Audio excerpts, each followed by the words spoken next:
Hi, this is Shelby Custer, and this is my case scenario presentation for Baby Z.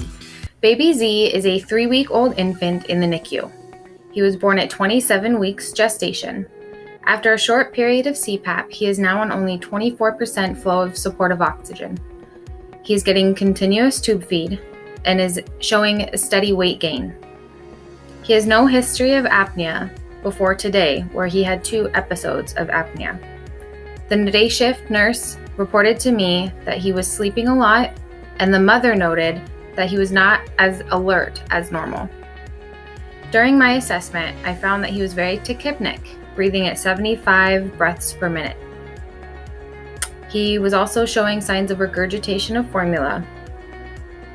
As I was charting, his heart rate went down to 75. After stimulation, it came back up to 130.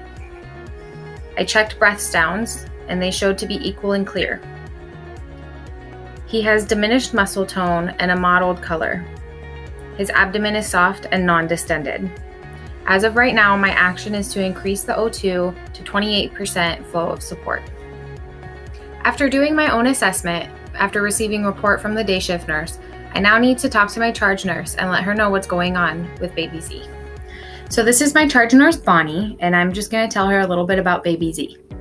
So Bonnie, remember, he was taken off of CPAP a couple days ago, and today he had a couple of apneic episodes. During my assessment, he bradyed down to 75 beats per minute.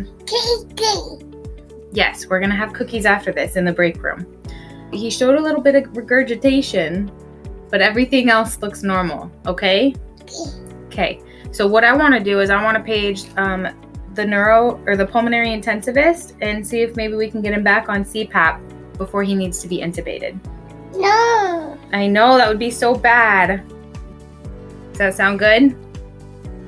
Yeah? Okay. Nurse Bonnie, it looks like this is Dr. Patel calling.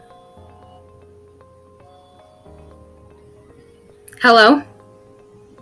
Hi, yes, this is Dr. Patel. I was calling for a page I received about Baby Z. Yeah, hi, Dr. Patel. This is Shelby in the NICU. I have your patient, Baby Z. Just a little bit of history about him. He was born at 27 weeks gestation. You had him on CPAP, but took him off a couple days ago, and he's been doing pretty well until today. He's had a couple episodes of apnea.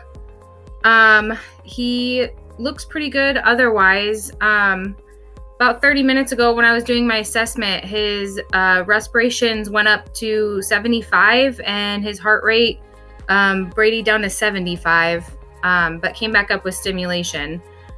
Breath sounds are clear and equal, and I turned up his O2. He was on 24%. I turned it up to 28%.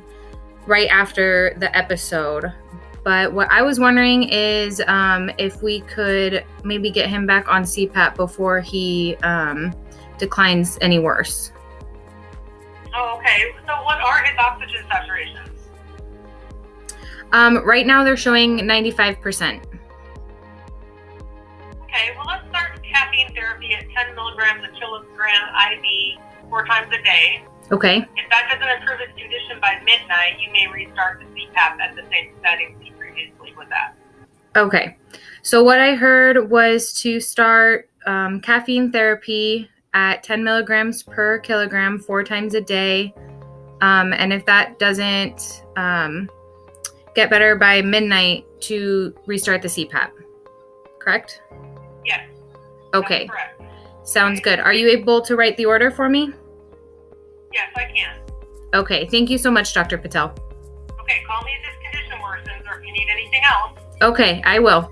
Okay, bye-bye. Bye.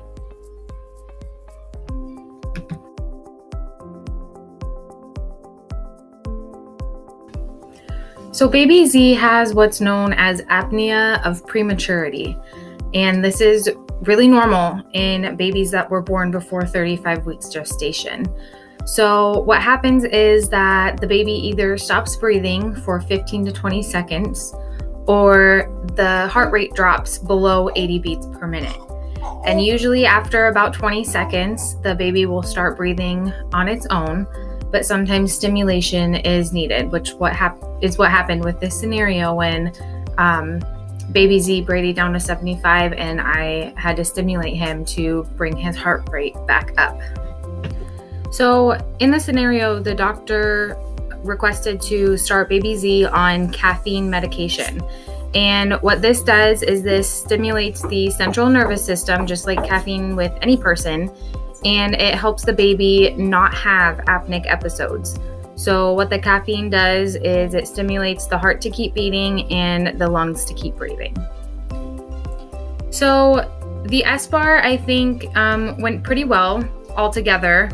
I think that the nurse who I played could have probably gave a little bit more background of the patient. Although in this scenario, we made it to where the doctor was pretty familiar with baby Z, and that she had been the doctor who had him previously on CPAP. So that is why I left out a little bit more background than usual. I definitely don't feel that anything important was left out. I think that everything that the doctor would need to know to make a clinical decision was included in the SBAR given. If I was able to do this conversation again, I think I would add a little bit more background into the SBAR and maybe paint a better picture to the doctor of what was going on. I do feel that, like I said, all the info needed was in there, but it could have been presented in a more clear, concise, organized way in order to paint more of a whole picture for the doctor in this scenario.